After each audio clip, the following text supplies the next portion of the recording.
Welcome back friends. जैसा कि दोस्तों आप लोगों के बहुत सारे ईमेल मेरे पास में आए हैं कि मेंस के लिए हमें कौन से टॉपिक पर फोकस करना चाहिए, क्योंकि प्रीलिम्स में आईबीपीएस ने बहुत सारे नए टॉपिक पूछ लिए हैं ऑलरेडी। तो क्या वो टॉपिक हमारे रिपीट हो सकते हैं मेंस के लिए, और उनका लेवल कैसा हो सकता है, किस टाइप के क्वेश्चंस बन सकते हैं। तो आज की इसमें कंप्लीट वीडियो में मैं 3 बातों पर ध्यान रखूंगा। पहली चीज मैं आपको दोस्तों बताऊंगा कि एग्जाम का लेवल जो है वो कैसा होने वाला है मेंस के लिए, क्योंकि अगर आप अभी सोच रहे हैं कि मॉडरेट तक सोच रहे हैं तो ये आप बहुत बड़ी गलत फहमियों में जी रहे हैं। क्योंकि लास्ट ईयर की अगर मैं कंपेयर करूं तो पेपर हमारा बहुत अच्छे खासे लेवल का आया था। सेकंड में मैं आपको एक चीज़ बताऊंगा कि आपको प्लानिंग कैसे करनी है इस मेंस के लिए। तो जिन लोगों का प्रीलिम्स हो चुका है वो लोग इस वीडियो पर फोकस करके अपनी मेंस की स्ट्रेटजी को आज से ही बनाना चालू करें। अभी वेट ना करें कि मेरा रिजल्ट कब आएगा, कैसा आएगा। रिजल्ट वॉटेवर जो भी आएगा, आप अपनी अगर आज से स्ट्रेटजी बनाना स्टार्ट करेंगे तब जाकर कहीं जाकर आप एक अच्छा स्कोर, डिसेंट स्कोर वहां पर कर पाएंगे। तीसरी चीज मैं बताऊंगा, जो हाईली वेटेज हमारे टॉपिक है उनको हमें कैसे पढ़ना है और उन पर कितना टाइम देना है, ये मैं यहाँ पर आपसे स्ट्रेटजी डिस्कस करूंगा। तो अगर आप पहली बार ये वीडियो देख रहे हैं तो आप इस चैनल को सब्सक्राइब कर लें। दोस्तों इस वीडियो को लाइक जरूर करें और कमेंट करके आप अपने डाउट्स पूछ सकते हैं, जो भी आपके जनरल डाउट हैं स्ट्रेटजी से रिलेटेड या फिर आईबीपीएस पीओ मेन से रिलेटेड। केवल आप कट ऑफ के बारे में मत पूछना। मैं आपको बताना चाहूंगा जो भी लोग 45 के आसपास में अटेम्प्ट करके आए हैं वो सारे के सारे सेफ जोन में हैं, लेकिन आपका जो एक्यूरेसी है वो आपने जितना भी किया हो वो कंप्लीट सही होना चाहिए। ऐसा नहीं है कि आप 35 से 40 क्वेश्चन बना के आए हैं और उसमें भी आपने 8 से 10 तुक्के मार दिए, तब सिलेक्शन में प्रॉब्लम्स हो जाएगी। लेकिन जिन्होंने 45 के आसपास भी क्वेश्चन बिल्कुल ठीक ठीक किए हैं, कि इंग्लिश में उन्होंने लगभग 10 किए हैं या 9 किए हैं लेकिन वो 100% ठीक है, तो वो मेंस के लिए अपनी एंट्री ओपन रखें। फाइन, बाकी सब कुछ आईबीपीएस के ऊपर डिपेंड करेगा कि हमारा पेपर जैसा भी गया है रिजल्ट आपका बाद में आएगा। फाइन, तो अभी से हमें मेंस के लिए सोचना होगा, क्योंकि क्लर्क का भी पेपर आने वाला है। तो अगर आप अभी से इस मेंस की प्रिपरेशन अच्छी कर लोगे तो क्लर्क मेंस में आपको प्रॉब्लम नहीं आएगी। ओके, तो देखो दोस्तों स्टार्ट करते हैं। सबसे पहले मैं आपको बता दूं कुछ टॉपिक के नाम। Reasoning, quant, English, general awareness और कंप्यूटर, ये 5 सब्जेक्ट आएंगे। रीजनिंग के 50 क्वेश्चन होंगे, 50 मार्क्स के होंगे। टोटल आपको टाइम वहां पर एलोकेटेड होगा। ऐसा नहीं है कि इस बार मैं आपको बताऊं कि आपको इतना टाइम देना होगा। ये रिजर्व है कि आपसे जो टैब ओपन होगी वो 40 मिनट के बाद में एक्सपायर हो जाएगी। ओके, और क्वांट के लिए भी आपको 40 मिनट का टाइम मिलेगा 50 क्वेश्चन बनाने के लिए, और ये 50-50 नंबर के होंगे, ऊपर के 2 पोर्शंस। बाद में बात करूं इंग्लिश की तो 40 क्वेश्चन को बनाने के लिए आपको 30 मिनट का टाइम मिलेगा, और जनरल अवेयरनेस के लिए 20 मिनट का आईबीपीएस ने खुद एलोकेट किया है टाइम, और कंप्यूटर के लिए 10 मिनट का। तो अब अंदर की बात करते हैं कि रीजनिंग के अंदर हमें कौन से टॉपिक पर बहुत अच्छे से फोकस करने की जरूरत है, क्वांट में कौन से टॉपिक पढ़ने हैं। देखो मैंने यहां पर क्या किया है, मेजर पोर्शन डिवाइड कर दिया है। तो अगर मैं बात करूं मेजर पोर्शन में तो डेटा इंटरप्रिटेशन तो आपका आएगा। डेटा के अंदर आप ये मान के चलो कि एक डीआई आपकी टेबल की आ जाएगी, और पाई चार्ट आपका मिक्स के साथ में आएगा, या तो रेशियो की टेबल आएगी साथ में। मैं आपको एक बार एक व्यू भी देना चाहूंगा कि सपोज कर आपको कोई एक पाई चार्ट दे दिया है, फाइन, और पाई चार्ट के साथ में आपको एक टेबल दे दी गई है, और जिसमें गर्ल्स और बॉयज की टेबल है, और यहाँ पर और भी कुछ पॉपुलेशन वाइज दिया हुआ है। तो कुछ ऐसे क्वेश्चंस जो आपने प्रीवियस ईयर की बुक से बनाए होंगे तब आपको यहाँ पर तुरंत मिल जाएंगे। तो ऐसे क्वेश्चंस हमें मिलने की संभावनाएं मिलेंगी मेंस में। और आप ध्यान रखना कि मेंस हमेशा सरप्राइज होगा आईबीपीएस का, हम प्रेडिक्ट नहीं कर सकते, इसलिए हम किसी भी टॉपिक को इवन वहां पर छोड़कर नहीं जाएंगे। तो टेबल डीआई मैंने बताया जरूर आएगी आप, लेकिन टेबल डीआई भी अच्छे लेवल की होगी।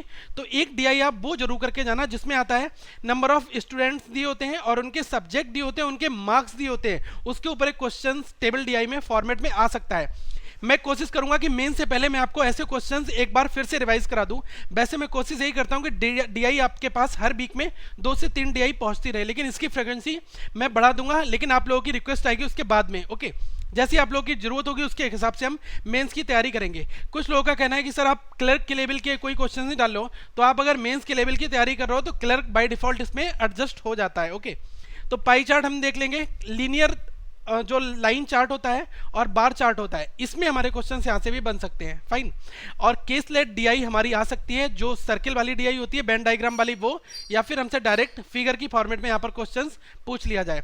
तो ये चीजें हमारी मेजर पोर्शन तय करेंगी, और यहाँ से लगभग आप मान के चलिएगा कि आपका 15 से 20 नंबर का पोर्शन यहाँ से कवर हो जाएगा। अब देखो नंबर सीरीज और क्वाड्रेटिक दोनों प्रीलिम्स में आ चुके हैं, इसका मतलब ये नहीं कि आपके मेंस में नहीं आएंगे। सब कुछ डीआई एग्जामिनर नहीं पूछेगा आपसे, ये भी हमारे आ सकते हैं, लेकिन नंबर सीरीज वहां पर आएंगी तो वो आपको वहां पर लॉजिक लगाना पड़ेगा, माइंड लगाना पड़ेगा। इसलिए आप अभी से नंबर सीरीज की प्रैक्टिस करना स्टार्ट कर दो। और क्वाड्रेटिक थोड़ी सी टफ आ सकती है। अब आपसे पहले अभी क्वाड्रेटिक पूछा था, आप क्यूबिक क्वाड्रेटिक पूछ सकता है, जो मैंने प्लेलिस्ट में आपको करा दिए जिसमें 3 पावर लगी होती है। आपने देखा नहीं है वो question, 3x³ minus 2x² plus 4x plus 10 is equal to 0 और इसका एक रूट दिया होता है x-2, ये सेटिस्फाइड करता है इस फंक्शन के लिए। तो कुछ ऐसे क्वेश्चंस बनते हैं ना, वो मैं बता रहा हूँ, उसमें आपसे पूछ सकता है, क्योंकि बैंक ऑफ बड़ौदा में ये क्वेश्चंस पूछे गए थे। अब देखो बात अगर मैं यहाँ पर करूँ, ये सारे हाई लेवल में आ जाएंगे। और दूसरी बात करूं बेसिक अरिथमेटिक और प्रोबेबिलिटी सेट, ये भी हमारे आएंगे। तो देखो बेसिक अरिथमेटिक के आप मान के चलो कम से कम आपके 5 क्वेश्चन से लेकर 7 क्वेश्चन वहां पर होंगे। प्रोबेबिलिटी का एक 5 क्वेश्चन का हमारा सेट हो सकता है। और अगर दोस्तों अगर आपके माइंड में डाउट आ रहा होगा कि सिंप्लीफिकेशन या फिर आपसे अप्रॉक्सीमेशन मेंस में पूछेगा, तो मैं अभी आपके लिए कहूंगा नहीं पूछ सकता है, लेकिन कोई भरोसा नहीं है क्योंकि पेपर मैं सेट नहीं कर रहा हूं। लेकिन मैं भी हाईली वेटेज आपको टॉपिक बताऊं तो इस वाले एरिया के ऊपर आपको बहुत मेहनत करने की जरूरत रहेगी, और साथ में इन दो के ऊपर पॉइंट पर आपने मेहनत करना है, प्लस आपको इसके ऊपर। फाइन, तो आप ये देख लो कि आपका कौन सा इन तीनों में स्ट्रांग एरिया है, उसको आप पकड़ के जितने क्वेश्चन सॉल्व कर पाओ उतने क्वेश्चन आप सॉल्व कर लो। बाकी सिंप्लीफिकेशन अप्रॉक्सीमेशन आपने कर भी चुके हो, 1-2 सेट बना लेना। अगर बाय डिफॉल्ट कोई सेट इजी सा आ भी गया तो आप उसको आराम से कर लोगे, क्योंकि क्वेश्चंस कितने आएंगे, 50 क्वेश्चन आएंगे और टाइम 50 नंबर के होंगे, और वहां पर टाइम मुझे कितना मिलेगा, 40 मिनट का टाइम, एम्पल टाइम होगा बिल्कुल हमारे लिए, हम क्वेश्चंस बना सकते हैं। तो मेन मैटर क्या करता है कि हमारी स्ट्रेटजी कैसी है और उस स्ट्रेटजी के अकॉर्डिंग हमें चीज़ों को एग्जीक्यूट करना होगा। फाइन, तो ये सब चीज़ें हमें पढ़नी है। सेकंड अगर मैं बात करूं रीजनिंग की, तो देखो रीजनिंग को भी मैंने सेक्शन बाई सेक्शन डिवाइड कर रखा है। पजल और सिटिंग अरेंजमेंट की अगर मैं बात करूं दोस्तों, तो यहाँ से 15 से 20 मार्क्स का आपका आएगा। और दूसरी चीज मैं बता दूं कि यहाँ पर जो पजल और सिटिंग अरेंजमेंट आएगा, ये क्वेश्चंस ऐसे आएंगे कि इसमें टाइम कंज्यूम होगा आपका। ओके, अब आपको सोचना है कि मुझे इस पोर्शन पर अगर मैंने बहुत प्रैक्टिस कर ली है तब मैं इस क्वेश्चन को कैसे करूंगा। अभी आपके पास लगभग 1 से 1.5 महीने का टाइम है, श्योर मैं बता रहा हूं। तो आप ये मान के चलो कि एक बुक आती है के कुंदन की, और उसमें केवल पजल दी है। तो कुछ लोग कह रहे हैं सर मुझसे पजल उसकी बन नहीं रही हैं, सॉल्व नहीं हो रहे हैं। तो पहले आप एक पजल को 2 बार 3 बार बनाओ, सोचो, उसमें कॉम्बिनेशंस बनाओ, इतने सारे पॉसिबल डायग्राम बनाओ, 2 पेज 3 पेज, जितनी रफ कॉपी भरनी है उतनी रफ कॉपी भर लो। लेकिन स्पीड आपकी तब आएगी जब आपकी प्रैक्टिस बहुत ज़्यादा होगी। कुछ लोग पजल के केस में चाहते हैं कि कोई ऐसी ट्रिक मुझे बता दे कि एक बार में सारी पजल सॉल्व होने लगे, तो ऐसी दुनिया में कोई ट्रिक नहीं है। मैं आपको यही बताऊंगा कि पजल और सिटिंग अरेंजमेंट सॉल्व करने का केवल एक मेथड है कि जो लोग बिगनर हैं वो क्वेश्चन को धीरे धीरे स्टार्ट करें और उन पर टाइम दें, 4 घंटे 3 घंटे 2 पर डे यार, तब आपसे क्वेश्चन सॉल्व होंगे। मशीन इनपुट का डबल शिफ्टिंग से कम का प्रॉब्लम्स वहां पर 100% आपका आएगा। मशीन इनपुट में डबल शिफ्टिंग होगा या फिर आपसे कुछ अलग पैटर्न का पूछा जाएगा। तो मैं फाइनल एग्जाम से पहले आपको कम से कम 2 क्वेश्चन हाई लेवल के जरूर दूंगा, और ये मैं ऐसा आपसे कह रहा हूं। ओके, और जरूर मैं करूंगा। बात करें डेटा सफिशिएंसी और क्रिटिकल रीजनिंग की, तो दोस्तों यहां से भी कम से कम आपका 10 मार्क्स आप मान के चलिए कि 5-5 नंबर दोनों जगह होगा। 10 नंबर आपका यहां हो जाएगा, मशीन इनपुट आपका 5 मार्क्स, और ये आपका 15 से 20 मार्क्स। तो आप देख लो 20 और 10 30 और 5 35 नंबर लगभग यहाँ पर हमारा हो गया। मैं मान के चल रहा हूँ 30 नंबर का पोर्शन हमारे लेफ्ट साइड से आने की उम्मीद है। लगभग 30 नंबर आप मान के चलो, 25 से 30 नंबर मैं यहाँ पर बोलना चाहूंगा, ये हमारा मेजर पोर्शन हो जाएगा। और राइट साइड में अगर मैं बात करूँ तो सैलोगिज्म और इनइक्वालिटी हमारी आ सकती है, लेकिन इसका लेवल जो होगा वो हाई लेवल होगा। High level in the sense दोस्तों कि हमसे मैक्सिमम क्वेश्चंस पॉसिबिलिटी के पूछे जाएं, या फिर इनइक्वालिटी हमसे कोडेड फॉर्मेट में पूछ ली जाए, तो कुछ भी वहां पर हो सकता है। ओके, तब आप अपनी तैयारी में इन टॉपिक को भी ध्यान में रखें। बाकी ब्लड रिलेशन, सीरीज अल्फाबेट जो होती है, और कोडिंग डिकोडिंग, यहां से आपके 5 मार्क्स कम से कम बल्क में आएंगे। ओके, देखो कोडिंग डिकोडिंग प्रीलिम्स में नहीं पूछा था तो वो आपसे पूछ सकता है, सीरीज अल्फाबेट प्रीलिम्स में नहीं पूछा था, ये दोनों टॉपिक पूछ सकता है। मैं ऐसा नहीं कहूंगा कि ब्लड रिलेशन आपसे नहीं पूछेगा, ये भी पूछ सकता है, लेकिन हमें फ्रीक्वेंसी वाइज टाइम डिवीजन करना होगा अपने क्वेश्चंस को। जो हाईली वेटेज टॉपिक है उन पर हमें ज्यादा टाइम देना होगा। अगर अभी से हम अपनी मेंस की स्ट्रेटजी को नहीं बनाएंगे तो आने वाले टाइम पर हमारे पास टाइम जब कम बचेगा तो केवल सिवाय पेज पलटने के दूसरा कोई चारा नहीं होता है। अभी आप 2 चीजें पकड़ लो कि मुझे यार 4 दिन तक पजल और सिटिंग अरेंजमेंट को खूब अच्छे से प्रैक्टिस करनी है, या सैलोगिज्म इनइक्वालिटी को मुझे 2 दिन कंप्लीट मॉर्निंग से इवनिंग तक बनाना है। तो आप इस तरह से इन टॉपिक में परफेक्शन हासिल कर सकते हो, लेकिन प्रैक्टिस आपको करनी होगी। अगर आप प्रैक्टिस नहीं करेंगे तो आपको कोई भी इस तरह का ट्रीटमेंट नहीं मिल सकता कि जिससे आप टाइम से पहले क्वेश्चंस बनाना स्टार्ट कर दें। इंग्लिश की मैं बात करूंगा यहाँ पर। देखिए इंग्लिश में बहुत लोगों को प्रॉब्लम्स होती है, तो टॉपिक जेन्युइन है कि यहाँ पर हमारे यही टॉपिक आएंगे, 100% कन्फर्म होते हैं कि आरसी हमारा आएगा। 2 आरसी आपके आ सकते हैं कम से कम वहाँ पर। तो ये आपके 15 से 18 नंबर हो सकता है, कोई क्वेश्चन में 9 पूछ सकता है आपसे, या फिर 20 नंबर भी यहाँ पर हो सकता है। फाइन, क्लॉज टेस्ट की बात करूं तो 10 नंबर का जरूर पूछा जाएगा, क्योंकि प्रीलिम्स में 7 नंबर का पूछा गया था। ये आपके कितने हो गए, 30 मार्क्स हो गए यहाँ पर। ओके, और बाकी जो हमारे बचते हैं इसमें से आप ये मान के चलो 15 नंबर का मैं आरसी बात कर रहा हूँ यहाँ पर। 15 का हमारा क्या आरसी हो गया। क्लॉज टेस्ट आपसे 10 नंबर, 7 से 10 नंबर पूछ सकता है। फिल इन द ब्लैंक्स में आपसे डबल फिलर पूछेगा। ओके, डबल फिलर्स या सिंगल फिलर्स भी आ सकते हैं, लेकिन मोस्ट प्रोबेबली आपसे डबल फिलर पूछे जाएंगे। एरर स्पॉटिंग और पैरा जंबल्स का सेट तो 100% होता है, और बाकी हमारा एरर और ये सेंटेंस करेक्शन इन दोनों में ऑप्शनल होता है। अब हमें करना क्या है, देखो मैं आपको बता दूं, अभी आप एक डेटा कंज्यूम करके चलो कि हमारे पास में 30 दिन का टाइम है। डेटा एज्यूम कर लो आप, फाइन, कि मुझे इन 30 दिन को कैसे कंज्यूम करना है ये मैं आपको बताने जा रहा हूँ। आप मान के चलो डे 1 आप ऐसा करा करो कि 30 डेज का कंप्लीट मत सोचा करो, स्ट्रेटजी शॉर्ट टाइम की बनाया करो, वीक की बनाओ। तो वीक में क्या है, 7 दिन है, और फिर आप डे की बनाओ, तभी तो आप एग्जीक्यूट कर पाओगे चीज़ों को। तो अगर मैं बात करूं तो यहाँ पर 4 वीक होते हैं। ओके, फिर इसमें 7 दिन हमारे। अब डे 1 में मुझे क्या करना है, पहले तो एक रीडिंग कंप्रिहेंशन बनाना है, ट्राई करना है। आप कोई भी बुक फॉलो कर सकते हो, इसके लिए किसी के प्रैक्टिस सेट उठाओ, सबसे बेस्ट रहता है प्रैक्टिस सेट उठाना। लेकिन मैं आपको यहाँ पर एक चीज़ बताऊंगा, द हिंदू के जो एडिटोरियल्स हैं, इस वीडियो का जो लास्ट सेक्शन मैंने रखा है वो टोटल द हिंदू एडिटोरियल के बारे में बताने के लिए रखा है। तो द हिंदू की एडिटोरियल को भी मैं यहाँ पर बताऊंगा आपको, ओके, कि हमें कैसे चीज़ों को पढ़ना है और एडिटोरियल में हमें क्या चीज़ें पढ़नी होती हैं बेसिकली। तो देखो डे 1 में आप ये मान के चलो कि मुझे एक आरसी बनाना है, एक क्लॉज टेस्ट मुझे सॉल्व करना है, चाहे मेरे नंबर वहां पर 2 आए या 5 आए या 10 आए, कोई भी आए, व्हाटएवर, ये मैटर नहीं करता, लेकिन मुझे अटेम्प्ट करना है। जब आप ट्राई नहीं करोगे तब तक आपको सक्सेस नहीं मिलेगी, ये बात आप ध्यान रख के कर लो कि जो लोग ट्राई करते हैं केवल उन्हीं को ही सक्सेस मिलती है। जो ट्राई नहीं करोगे कि आपका इंग्लिश का पेपर कोई और बनाने नहीं आएगा आपके मेंस के एग्जामिनेशन में, केवल आपको ही वहां पर बनाना होगा। ये दोस्तों कुछ चीज़ें मैं आपको इसलिए आपके अंदर डालने की कोशिश कर रहा हूं कि आपको समझ में आ जाए कि मैं एक्चुअली कहां पर खड़ा हुआ हूं और मुझे क्या क्या अभी करना बाकी है। फाइन, तो आपको काफ़ी कुछ अभी पढ़ने की जरूरत है, क्योंकि इंग्लिश में मार्क्स, आप लोग तरसते हो इंग्लिश में मार्क्स के लिए क्या है कि 10 से 15 नंबर आ जाए। ऐसा क्यों? क्योंकि लैक ऑफ प्रैक्टिस, केवल प्रैक्टिस। जितने आप मैथ और रीजनिंग को टाइम देते हो प्रैक्टिस करने में, क्या उतना इंग्लिश को देते हो? आप ध्यान रखो, क्योंकि हमने इन चीज़ों को लाइटली लिया है, इसलिए हमारे ऊपर ये चीज़ें एक बर्डन आ चुका है। तो मैं आपको बताऊं, fill in the blanks per day बनाओ, चाहे किसी भी बुक से बनाओ, कैट की बुक हो या फिर टॉफल की प्रिपरेशन कर रहे हो, जीआरई की प्रिपरेशन हो, किसी की भी बुक हो, व्हाटएवर, आप वहां से बनाओ, आपकी अप्रोच डेवलप होगी। क्वेश्चंस इंग्लिश के सेक्शन में ये नहीं होते कि इसी पोर्शन से आएंगे ही आएंगे, उसका लेवल क्या होगा। इंग्लिश में तो यार सब कुछ कॉमन होता है, बस ये है कि आपकी वोकैब साथ में पढ़ते रहो और ये याद करके चलो कि मुझे पर डे 10 वोकैब याद करनी है। तो आप ये मान के चलो कि 30 दिन में आपकी 300 वोकैब याद हो जाएंगी, और 300 वोकैब याद होने का मतलब आपके लिए बहुत कुछ है। जिस बंदे को एक भी वोकैब नहीं आती तो उसको 300 वोकैब याद हो गई। अब जब आप 300 वोकैब पढ़ने बैठोगे तो आपको इनके सिनोनिम और एंटोनिम मिला के कम से कम 1000 वोकैब ये बन जाती हैं। फाइन, तो भी मैं आपसे कह रहा हूँ कि आप जब वर्ड याद करना स्टार्ट करोगे तब चीज़ें एक्सपेंड होना स्टार्ट होंगी, तब चीज़ें ओपन होंगी। ओके, तो आप ये मान के चलो कि पर डे मुझे एक एक सेट तो बनाना है, चाहे मेरे नंबर कुछ भी आए, ये मैटर नहीं करता, तभी इंग्लिश में आप कुछ ढंग से नंबर ला सकते हो। जीए की अगर मैं बात करूं, जीए और बैंकिंग में देखो, जनरल अवेयरनेस और banking, special terms with banking, ये बेसिकली हमारा टॉपिक होता है। तो यहाँ पर स्टैटिक जीके का पोर्शन आपसे रहेगा। न्यूली अपॉइंटमेंट्स जो भी पिछले 4 महीनों के लिए हुए, कुछ लोग पूछेंगे जीके कितने मंथ की पढ़ी जाए, तो मैं आपको बता दूं 3 से 4 मंथ की एग्जामिनेशन होने से पहले मैं आपको 4 मंथ बताऊंगा, 3 आप मत लिखो, 4 मंथ मान के चलो। 4 मंथ की जीके, उसमें अपॉइंटमेंट जो भी आए हैं और बुक्स एंड ऑथर, कौन सी बुक रिलीज हुई है या बहुत फेमस बुक 2016 की कौन सी थी, उसका राइटर भी पूछ सकता है। कैपिटल और करेंसी, क्योंकि एग्जामिनेशन आपका 2016 में हो रहा है ना, इस वजह से कैपिटल करेंसी, और कैपिटल करेंसी वो याद रखना जिसमें पीएम मोदी जी की विजिट हुई थी, और वो तो आपसे जरूर पूछी जा सकती हैं।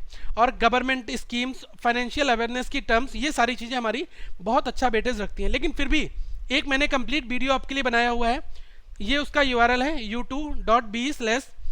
ये वीडियो देखने के लिए आप इस इमेज पर क्लिक कर दें, जो लोग डेस्कटॉप पर देख रहे हैं तब ये वीडियो खुल जाएगा, नहीं तो इस वीडियो का लिंक जो है डिस्क्रिप्शन बॉक्स में मैंने रखा हुआ है, आप वहां से इस वीडियो का लिंक भी देख सकते हैं। फाइन, तो वहां से आपको कंप्लीट स्ट्रेटजी पता चलेगी कि जीए में मुझे कितना पढ़ना है और क्या क्या जीए के अंदर मुझे पढ़ना होता है। फाइन, एक बैंकिंग पीओ एग्जामिनेशन के रिस्पेक्ट में। नेक्स्ट अगर मैं बात करूं दोस्तों, यहाँ पर कंप्यूटर की बात करूंगा, तो कंप्यूटर में कुछ चीज़ें बहुत इंपॉर्टेंट भी हैं तो देखो कंप्यूटर में मुझे क्या क्या करना है, पहले मैं आपको मेजर एक्सेस बताऊंगा यहाँ पर। ऑफिस से आपके क्वेश्चंस आएंगे और कंप्यूटर के शॉर्टकट से क्वेश्चंस आपके जरूर वहां पर बनेंगे। ओके, साथ में fundamental of computer, history of computer, internet क्या होता है, लैन वैन मैन ये सारी चीज़ें क्या है, टोपोलॉजीज हमारी क्या होती है, ओके, नेटवर्क का स्ट्रक्चर कैसा होता है, आईपी एड्रेस से आपका एक क्वेश्चन आएगा। कभी कभी क्लास पूछाता है कि कौन सी क्लास का ये आईपी एड्रेस है, आपसे कभी भी सबनेट मास्क या फिर ये हमारे स्पेशलिस्ट ऑफिसर लेवल के क्वेश्चंस होते हैं, ये नहीं पूछेगा। डीबीएमएस की आपसे क्यूरी नहीं पूछने वाला है कि सेलेक्ट क्यूरी, डीडीएल, डीएमएल ये क्या होता है, ऐसा कुछ नहीं पूछेगा। हमसे डीबीएमएस का ब्रीफ पूछेगा कि डेटाबेस मैनेजमेंट सिस्टम में डेटा क्या है, बेसिकली डीबीएमएस क्या क्या कौन कौन से डीबीएमएस एग्जिस्ट करते हैं, एसक्यूएल है क्या, ये सारी चीजें हमसे ब्रीफ पूछ सकता है। ओके, और ऐसे ही ऑपरेटिंग सिस्टम में नाम पूछ सकता है। तो मैक्सिमम ये सारे टॉपिक हमने कवर कर दिए हैं कंप्यूटर के अंदर, लेकिन ये हमारे 2 टॉपिक अभी बचे हैं जिनको मैं बहुत जल्दी आप तक लाऊंगा। और साथ में दोस्तों मैं बेस्ट कंप्यूटर के क्वेश्चंस बनाने की कोशिश करूंगा, जो मैं आप तक 100 ऐसे क्वेश्चंस ला सकूं जो हमारे प्रीवियस ईयर के पेपर्स में आए हैं और शॉर्ट क्वेश्चंस होते हैं। तो मैं जरूर कोशिश करूंगा कि ये क्वेश्चंस भी मैं आप तक लाऊं। अगर आप ऐसा कुछ चाहते हैं तो अपने व्यूज जरूर कमेंट बॉक्स में लिख के दें, क्योंकि लोगों की रिक्वेस्ट आती है, उसके बाद ही किसी टॉपिक को बनाने में मजा आता है। इसलिए मैं आपसे कहता हूं कि आपकी डिजायर है किसी टॉपिक पर काम करने की, तो आप वो टॉपिक हमसे पूछ सकते हैं, हम उस टॉपिक पर आप तक कंटेंट जरूर लाएंगे। फाइन, तो हमें ये चीजें पढ़नी। अब आते हैं हम दोस्तों एडिटोरियल के ऊपर। देखो बहुत सारे लोग कहते हैं कि सर द हिंदू में ले नहीं पा रहा हूं और द हिंदू ले भी दे रहा हूं तो मैं पढ़ नहीं पा रहा हूं। देखो द हिंदू को पढ़ने का तरीका मैं बता रहा हूं क्या है। आप इस यूआरएल को ओपन करना www.thehindu.com/opinion/editorial। इस लिंक को मैंने डिस्क्रिप्शन बॉक्स में दे दिया है, आप इस लिंक पर क्लिक करके भी इस लिंक को ओपन कर सकते हैं। जैसे ही आप द हिंदू को ओपन करते हैं, फाइन, तो द हिंदू में 2 चीजें आती हैं। पहली चीज आपको आएगा एडिटोरियल, और सेकंड क्या खुल के आएगा, रिसेंट एडिटोरियल। इसी जैसे द हिंदू पहली लाइन में लिखा है, और फिर यहां पर जब आप पेज को स्क्रॉल करोगे तो आपको यहां पर लिखा आएगा रिसेंट एडिटोरियल। अब मुझे पहले तो आज के दिन के एडिटोरियल पढ़ने होंगे। ये आज के दिन का ही न्यूज़पेपर है बिल्कुल एग्जैक्टली, और इसमें दिया है जैसे बहुत सारे टॉपिक दिए, personal laws and the constitution, only about terrorism. तो देखो सबसे पहले मुझे क्या करना है, किसी भी एक टॉपिक पर क्लिक करना है और लगभग हमारे पास 300 से 400 वर्ड का एक पैसेज खुल के आ जाएगा। फाइन, तो 300 से 400 वर्ड के आप पैसेज को क्या करो, इस पर थोड़ा टाइम दो। मैं कह रहा हूं आप इस पर हाफ आवर दो, 30 मिनट आप कम से कम देने की कोशिश करो पर डे दोस्तों। तो 30 मिनट देने का क्या मतलब हुआ कि आपने अगर 30 मिनट यहाँ पर दिए, ओके, तो 30 मिनट जैसे ही आप यहाँ पर दोगे तब आप एक कंप्लीट टॉपिक के अंदर इसमें जो वोकैब पूछी है उनकी वोकैब की हिंदी लिखोगे। फाइन, और उसके साथ में उनके सिनोनिमस, एंटोनिमस और वोकैब को समझोगे कि इसका मतलब क्या है। ओके, और फिर आपको सेंटेंस समझ में आ जाएगा। देखो मैं आपको बता दूं कि जो भी द हिंदू की लैंग्वेज होती है वो बहुत इजी वे में होती है, और ये ऐसा न्यूज़पेपर है कि आप ऑनलाइन हर एक बंदा इसको अफोर्ड कर सकता है। जिसके घर में इंटरनेट की सुविधाएं नहीं हैं तो उसके लिए मैं यही रिक्वेस्ट करूंगा कि आप अपने किसी फ्रेंड सर्कल में जाएं और वहां पर इस कंटेंट को हेल्प लें। और दोस्तों एक आपको सजेशन यही देना चाहूँगा कि आप लोग क्या करो, एक छोटा सा स्मॉल ग्रुप बना लो। देखो मेंस की तैयारी के लिए सबसे अच्छा तरीका हमारा यही रहेगा कि हम 2 दोस्त अच्छे हैं, 2 से 3 लोग अच्छे हैं, तो हम लोग अपना आपस में ग्रुप बना लेंगे और साथ में क्वेश्चंस बैठकर सॉल्व करेंगे। तो इसमें क्या होगा दोस्तों, स्टडी अगर आप ग्रुप में करते हो तो आपको फायदा ये मिलता है कि अप्रोच डिफरेंट अप्रोच डेवलप होती है। कोई दोस्त हमारा किसी दूसरी तरह से क्वेश्चन सॉल्व करता है, कोई उसकी मदद करता है, तो इस तरह से हम चीज़ों को एग्जीक्यूट कर सकते हैं। ये मैं आपको इस तरीका इसलिए बता रहा हूँ क्योंकि ये बहुत कारगर सिद्ध हुआ है, बहुत लोगों के ऊपर ये एप्लीकेबल होता है। अगर आप समझ सकते हैं कि आपका कोई ऐसा दोस्त है जिसके साथ आप पढ़ाई कर सकते हैं, तो आप उसके साथ 3 घंटे 4 घंटे 5 घंटे बैठ के डिफरेंट टाइप के क्वेश्चंस को बनाओ। जो नहीं बनना है साथ में आपस में डिस्कस करो, अगर फिर भी नहीं बनते तो आप ग्रुप में पूछो। बहुत सारे प्लेटफॉर्म्स हैं जहां पर आप क्वेश्चंस पूछ सकते हैं। और साथ में मैं स्टडी प्लान के बारे में अगर बात करूं कि हमें दिन में कितने घंटे इन टॉपिक को डिवोट करना है, देखो मैं कंप्लीट एक डे की बात करूंगा यहाँ पर। अगर इस डे 1 में मैं बात करूं, मॉर्निंग में मतलब 10 बजे से पहले मुझे, ओके, मॉर्निंग में मुझे क्या करना है, एक मुझे एसटी देना है स्पीड टेस्ट आज की डेट से ही। भले ही मेरे नंबर वहां पर 10 20 50 100 कितने भी आए, लेकिन जब मैंने वो स्पीड टेस्ट दिया 2 घंटे का, उसके बाद फिर मैं क्या करूंगा, उस स्पीड टेस्ट को एनालाइज करूंगा। तो एनालाइज कर लिया, फिर उसके बाद में आप ये मान के चलो कि 11 बजे के बाद से आप स्टार्ट करो अपनी पढ़ाई करना। 11 से 2 बजे तक आपके कितने 3 घंटे होते हैं। 3 घंटे में आप रीजनिंग के बहुत सारे प्रैक्टिस के क्वेश्चंस बनाओ उसके बाद में फिर आपने 2 से 3 घंटे रीजनिंग को दिए, फिर आप उसके बाद में मैथ्स के ऊपर टाइम दो, सारे टॉपिक को थोड़ा थोड़ा टाइम दो, इससे क्या है सब कुछ कवर होता रहेगा। मैथ को आप 2 घंटे दे लो, आपकी इंग्लिश बहुत वीक है तो इंग्लिश को आप मान के चलो कि मैं इसको 2 घंटे तो दूंगा, उसके बाद एक सेट में 2 घंटे और दूंगा। तो देखो मेंस का जब तक एग्जाम है और जो लोग जॉब नहीं कर रहे हैं वो लोग कम से कम एक 24 घंटे के रूटीन में कोशिश ये करें कि मैं 10 से 11 घंटे डिवोट कर सकूं। तो मैं ये नहीं कह रहा हूँ कि अगर आपके पास 10 से 11 घंटे डिवोट करने का टाइम नहीं है तो आप यार 4 से 5 घंटे करो। ये मैं केवल उन एवरेज और वीक स्टूडेंट्स के लिए बता रहा हूँ। जो स्मार्ट स्टूडेंट्स हैं वो अगर एक एक घंटे ही देंगे तो एक घंटे में वो बहुत सारे क्वेश्चंस बना सकते हैं। फाइन, तो अगर आप 4 से 5 घंटे दे सकते हैं बेस्ट है, लेकिन स्पीड टेस्ट अगर आप छोड़ रहे हो तब आपके जो चांसेस हैं वो अपने आप कम हो रहे हैं। स्पीड टेस्ट एक ऐसी चीज़ है। अब कुछ लोग पूछेंगे स्पीड टेस्ट मुझे कहाँ से देने हैं, तो आइए बात करते हैं स्पीड टेस्ट की। 2-3 बहुत 4 पोर्टल अच्छे अच्छे आपको बताऊंगा। पहला मैं बात करूंगा, देखो कैरियर पावर, ठीक है, या फिर ओलिव बोर्ड की अगर मैं बात करूं, इन दोनों के टेस्ट सीरीज अच्छे हैं, ठीक है, इनके टेस्ट सीरीज वास्तव में अच्छे हैं, इनके टेस्ट आप दो। दूसरा, आप जो महिंद्रा के टेस्ट देते हो, मैं ये नहीं कहूँगा कि आप महिंद्रा का टेस्ट मत दो, लेकिन महिंद्रा के क्वेश्चंस जो हैं वो बहुत क्वेश्चन और सॉल्यूशन उसके एम्बिगुअस हैं, बहुत तरह से कुछ फंस जाते हैं, ओके, लेकिन प्रेफरली मेरी ओपिनियन के अकॉर्डिंग मैं इनको प्रेफरेंस दूंगा। उसके बाद मैं कुछ फ्री आपको टेस्ट सीरीज बताऊंगा, जैसे आपने टेस्ट सीरीज है, इनको आप टेस्ट बुक, जिसका नाम है टेस्ट बुक, आप इसको बनाओ। ग्रेडअप का ऐप जो है उसको आप इंस्टॉल करो, ग्रेडअप से क्वेश्चंस को बनाना चालू करो, ये आपकी काफ़ी हेल्प करेंगे आपकी ऑनलाइन प्रिपरेशन में। तो मेरा इनके प्रमोशन से लेकर कोई लेना देना नहीं है, टू बी ऑनेस्ट, अगर इनके अंदर क्वालिटी है तब मैं इनको रिकमेंड जरूर करूंगा कि आप इनको भी फॉलो करें, ओके। क्योंकि मुझे क्या करना है कि आपके लिए इजी वे में सिलेक्शन के लिए उम्मीदें जगानी है और आपको सिलेक्शन लेकर आना है। दैट इज योर थीम, या आपको अपनी थीम बनाकर रखनी है कि मुझे करना है और मुझे क्वेश्चंस को बनाना है वहाँ पर। Fine, so friends, wish you all the best. अगर आपके कोई भी अभी भी डाउट हो तब आप इस वीडियो में पूछ सकते हैं, मैंने अपना बेस्ट दिया यहाँ पर। और साथ में मैं आपसे यही कहना चाहूँगा कि आप इस वीडियो को दोस्तों लाइक करें और कमेंट करके आप अपने डाउट्स पूछें, शेयर करना ना भूलें। और अगर पहले यूजर हैं तो आप इस वीडियो को सब्सक्राइब जरूर करें। साथ में हमारा फेसबुक का पेज और फेसबुक का ग्रुप है, इसको आप ज्वाइन कर लें, क्योंकि फेसबुक का ग्रुप अगर आप ज्वाइन कर लेते हैं और फेसबुक के पेज को ज्वाइन कर लेते हैं, इससे आप तक बहुत सारे नए नोटिफिकेशंस भी आएंगे और आपके जो डाउट हैं वो आप यहाँ पर पूछ सकते हैं। So friends, thank for watching this video, have a good day.